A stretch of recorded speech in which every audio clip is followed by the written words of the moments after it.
Every second, somewhere in the world, a government is borrowing more money. The numbers rise on screens, trillions of dollars owed, and yet no one seems to panic. Why? Because in the modern world, debt isn't a warning sign anymore. It's the fuel that keeps nations alive. From Washington to Tokyo, from London to Beijing, governments are hooked. They borrow, spend, print, and repeat. But what happens when the world finally runs out of credit? Before we dive into the shocking truth about this global addiction, make sure to subscribe for more videos that uncover how money, power, and politics truly work behind the scenes. 1. The birth of borrowing.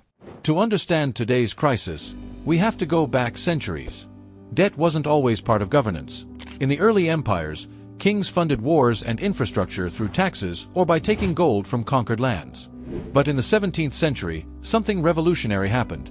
England created the first government bonds to finance wars. Investors lent money to the crown in exchange for guaranteed interest. That moment changed the world.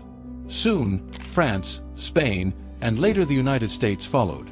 Borrowing became a way to project power, to build, to expand, to fight. The ability to borrow transformed states into empires. Yet with every success came a growing dependency, because once you start running your nation on borrowed money, it's almost impossible to stop. 2. The age of modern debt. Fast forward to the 20th century. 2 world wars left nations devastated and broke. To rebuild, governments turned again to debt. This time, they didn't just borrow from citizens. They borrowed from banks, from other countries, and eventually, from the future. Then came the 1970s. When the US abandoned the gold standard, money was no longer tied to physical gold, meaning governments could create as much currency as they wanted. It was the beginning of limitless debt. Debt was no longer a burden, it became a policy tool. Leaders learned that they could buy prosperity, fund programs, boost employment, and grow economies, simply by printing and borrowing. And people rewarded them for it. That's how debt turned from a safety measure into a permanent addiction. 3. The economic illusion. Every time a government borrows, it pumps new money into the system. GDP rises, businesses grow, people spend, it looks like progress. But it's an illusion built on credit. When the US government issues trillions in bonds, it creates artificial demand and artificial comfort. Behind the scenes, future generations are being billed for today's comfort. It's like buying a mansion on a credit card. You feel rich until the payments arrive. Global debt has now surpassed $310 trillion, 3 times the world's total GDP. And yet the borrowing continues, because stopping would mean economic withdrawal.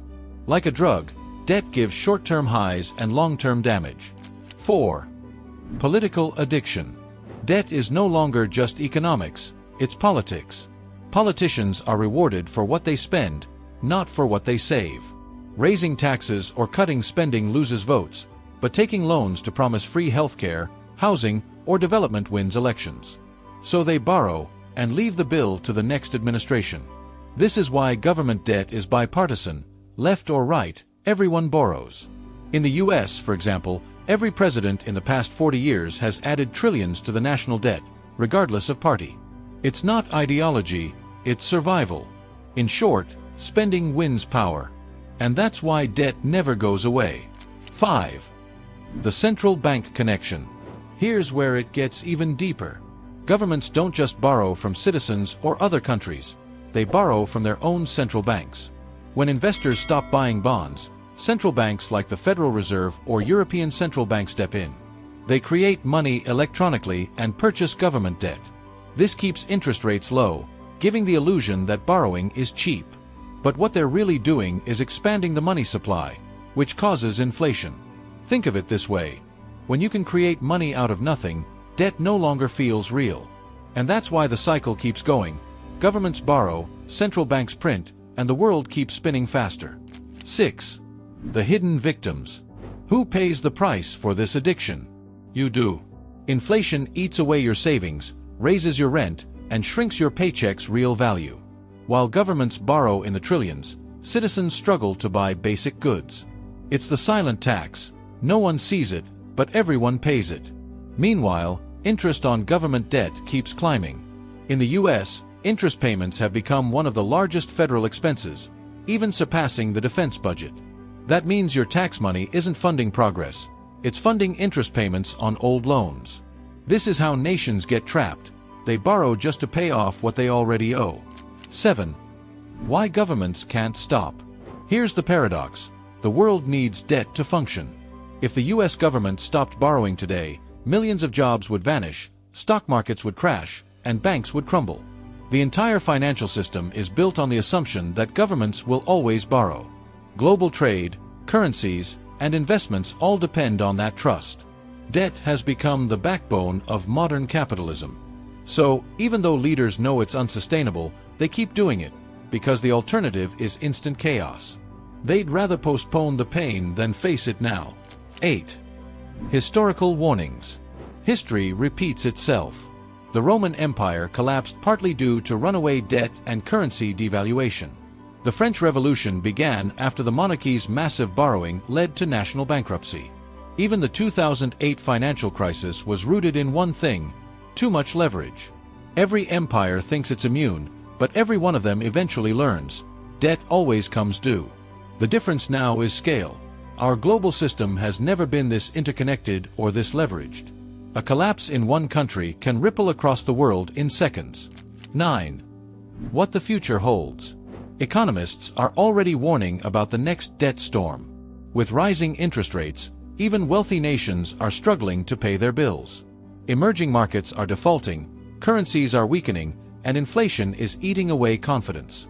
Some predict a future where traditional money fails and new systems, like digital currencies, replace it. Others believe governments will simply print even more, inflating their way out of crisis. Either way, the addiction isn't ending soon, it's evolving. Debt built the modern world, our skyscrapers, highways, wars, and welfare, all born from promises to repay someday. But that someday has arrived. We live in an age where every comfort was bought on credit, where prosperity is borrowed, not earned. Each generation inherits more luxury, but less liberty. Governments print, borrow, and spend, not out of strength, but survival. And the system keeps running, not because it's stable, but because it can't afford to stop. What began as a tool for progress has become a chain of dependency, invisible, yet unbreakable. Debt isn't just a number on a balance sheet anymore. It's the foundation of our modern reality. So the real question isn't why nations are addicted to debt, it's when they'll finally face withdrawal. And when that day comes, what price will the world pay to reset the system? If this opened your eyes, make sure to subscribe for more deep documentaries about money, power, and the future of our world. Because true freedom begins the moment you understand what controls it.